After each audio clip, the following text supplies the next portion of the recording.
Hello everyone, आज आपण chicken कसं करायचं ते आपण बघणार आहोत. त्यासाठी आपण कट केलेला कांदा घेतलेला आहे, ते भाजलेला आहे. त्याच्यामध्ये आपण मिक्सरमधून काढून घेऊ. लसूण, खोबरं भाजलेलं, त्याच्यानंतर जिरं आणि कोथिंबीर असं घेतलेलं आहे. आता तेल ॲड करत आहोत आपण. 4 माप तेल टाकलेलं आहे. त्याच्यामध्ये आपण जे पेस्ट बनवलेले होते ते ॲड केलेले आहे. तर त्याला मस्त तेलामध्ये ठेवले.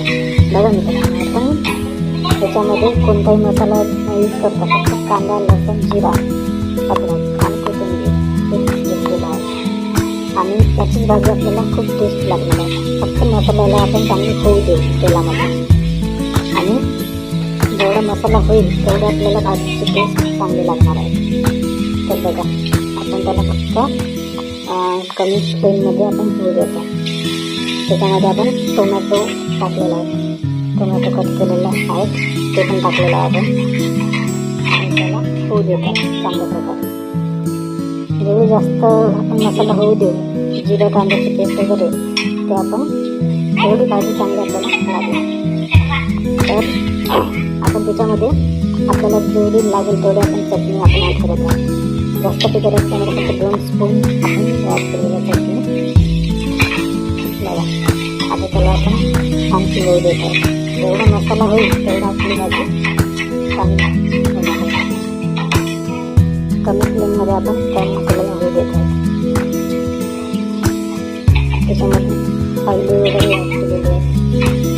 हळदी जेवढी भाजी तेवढी आपल्याला, त्याच्यानंतर स्वादानुसार आपण मीठ ॲड करू. स्वादानुसार मीठ ॲड केलं आहे. आणखी आपण त्याला चांगलं होऊ देऊ. मसाला जळला नाही पाहिजे म्हणून आपण त्याच्यामध्ये पाणी ॲड केलेलं आहे. जे आपण चिकन शिजवलं आहे त्याच्यामध्ये पाणी ॲड केलेलं आहे, म्हणजे मसाला जळणार नाही. आता आणखी त्या मसाल्याला आपण होऊ देतो.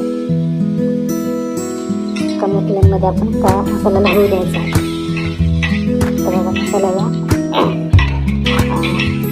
चांगला कलर, म्हणजे काळा कलर येत आहे.